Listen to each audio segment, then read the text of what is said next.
तुम्ही कोणतेही पीक करा तर त्याला सर्वात पहिली फवारणी करायची म्हणल्यास तर तुमच्या मनामध्ये लगेच येते 19 हे खत. परंतु काय आहे या खतामध्ये, याचा वापर आपण कधी व कोणत्या पिकाला करू शकतो, याच्या वापराने होणारे फायदे काय काय आहेत, त्याचबरोबर याचे वापरण्याचे प्रमाण काय असू शकते, अशीच सखोल माहिती आपण आपल्या व्हिडिओच्या माध्यमातून देण्याचा पुरेपूर प्रयत्न करणार. त्यामुळे व्हिडिओ स्किप न करता बघा, जेणेकरून आपल्याला संपूर्ण माहिती एकाच व्हिडिओमध्ये समजून जाईल. तर आपण जाणून घेऊ या खतामध्ये काय आहे. तर 19 हे एक NPK आहे.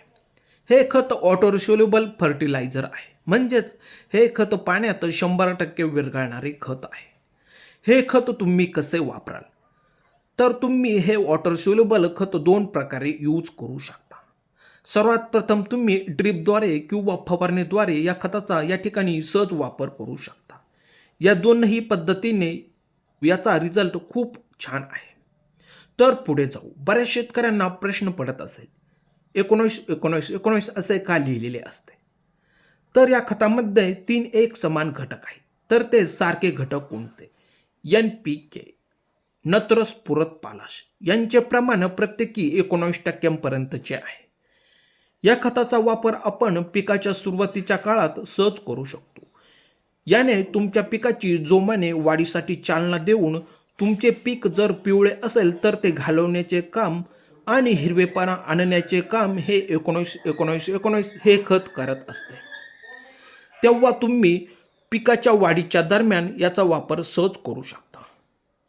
याच्या वापराने आपल्या पिकात काय नवीन जाणवते, तर पिकाची एकसारखी वाढ होऊन फुटव्यांची व फांद्यांची संख्या मोठ्या प्रमाणात निघून उत्पादन चांगले देण्यास हे खत खूप उपयुक्त ठरू शकते.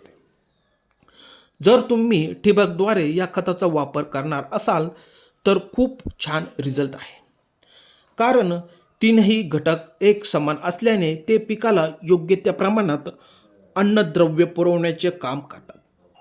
त्याचबरोबर हे खत पाण्यात 100% विरघळणारे असल्याने ते पिकाला ताबडतोब लगेच लागू होते. त्यामुळे आपल्या पिकाला ताबडतोब काळोखी म्हणजेच हिरवापणा आणण्याचे काम हे करते. तर ड्रिपद्वारे आपण हे खत कसे वापरू शकतो, तर आपण या 19 या खताचा वापर ड्रिपद्वारे 2.5 ते 3 किलोपर्यंत घेऊन याचा वापर ड्रिपद्वारे करू शकतो. त्याचबरोबर फवारणी करायची असेल तर तुम्ही एकरी साधारणपणे 1 किलोपर्यंत वापरू शकता. तर तुम्ही कुठल्या पिकाला देऊ शकता, तर तुमचे कोणतेही पीक असू द्या त्याला तुम्ही याचा वापर सुरुवातीच्या काळात सहज करू शकता. त्याचबरोबर तुमचे भाजी पीक असेल तर तुम्ही भाजीच्या वाढीसाठी याचा वापर तुम्ही फवारणीद्वारे या ठिकाणी सहज करू शकता. तसेच तुमचे फळबाग पीक असो, म्हणजेच त्यामध्ये डाळिंब, पेरू, आंबा असे फळझाडे असतील तर तुम्ही या ठिकाणी ड्रिपद्वारे तुम्ही हे 19 हे खत या ठिकाणी सहज सोडू शकता. याने तुमच्या फळांमध्ये चकाकी व आकार येण्यास खूप फायदा होईल. त्याचबरोबर मुळांची संख्या आणि लांबी वाढून त्यांना मजबूत करण्याचे काम हे खत करते, ज्यामुळे झाडे जमिनीतून थेट अन्नद्रव्य जास्त प्रमाणात शोषू शकतात. याच्या वापराने पानांतील हरितद्रव्य वाढून प्रकाश संश्लेषण क्रिया ही वेगाने होऊन झाड सतत टवटवीत हिरवेगार राहण्यास खूप मदत होते. हे 19 लवकर पाण्यात विरघळणारे असल्याने ते लवकर पिकाला लागू पडते.